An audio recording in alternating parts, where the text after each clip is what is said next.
If you like to watch people die inside, odds are you also like Dragon's Den, or Shark Tank as it's called for my American friends, which seems to be the majority of you, and a couple of Italians in there. Grazie. I don't know why they changed the name of the show for the US, considering a dragon could beat a shark in a fight, but that's a debate for Twitter. I was never a regular viewer of Dragon's Den or Shark Tank, mainly because watching it gave me secondhand anxiety. Which is why it was absolutely terrifying when in 2015 I went on Dragon's Den with my business partner to pitch our food startup. I get pretty bad stage fright, as I'm sure other creatives and entrepreneurs do, but I pushed myself to do the show because I knew in the end it would be a positive experience for me. A sort of frightening positivity. If you're not on your way to becoming a veterinarian in 6 weeks, you will be dead. So I thought I'd share how I got on the show and how I prepared.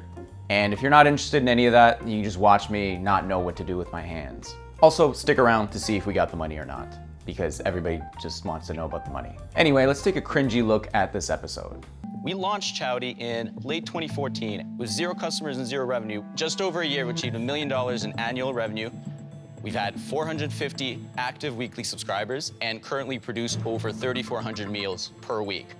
So far, we've self-funded our own kitchen facility, but with your help, your expertise, we'd be able to expand Chowdy Ontario-wide and eventually be able to offer this meal subscription to all of Canada. How I got on the show.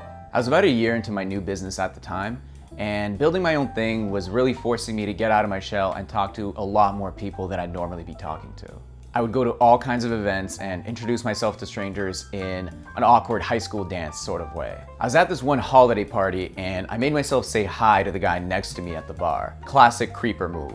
As we spoke, we arrived at everyone's favorite part of the conversation.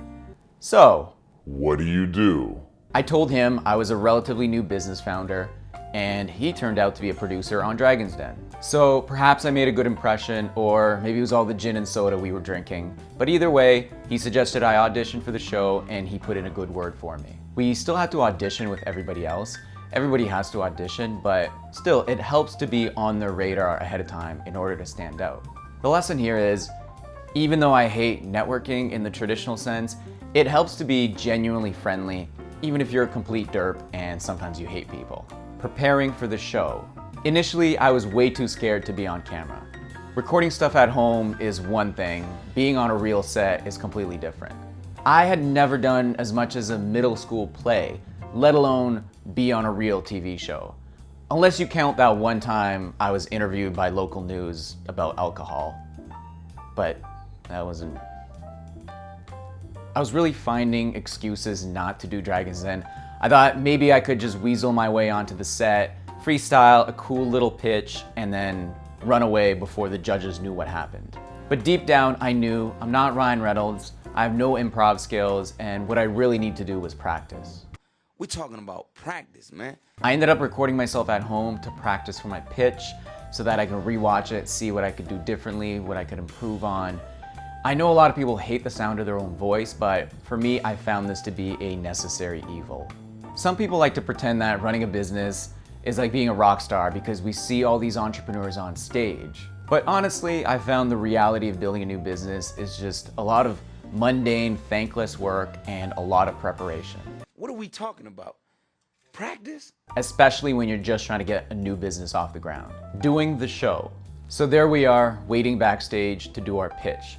I felt like a dolphin in captivity, just hanging out about to do a little trick for some fish. We spent hours backstage, talking to the producer, rehearsing, doing pre-show interviews, makeup.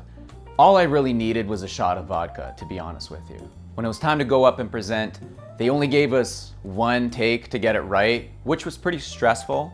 I tried my best to communicate my message concisely and to not fall over on national television. I also mostly try to remain calm throughout the whole thing. I've learned that there's really no point in trying to be defensive with the Dragons. You just go in, do your pitch, rationally answer all the questions, and then get out. At the end of the day, it's still entertainment, and the Dragons will give you a hard time just to stir some shit up. And I don't really know whether or not you're the right guys to pick. I'm out. Oh, the money. We ended up being offered a $300,000 investment. We turned down the investment because we felt we could grow the company to the next level on our own without giving up a large percentage of our own equity. The plan was to reach a certain scale first and then raise money. But you know what Mike Tyson said about plans? Looking back, maybe accepting the money would have been a good PR boost and help validate our brand further.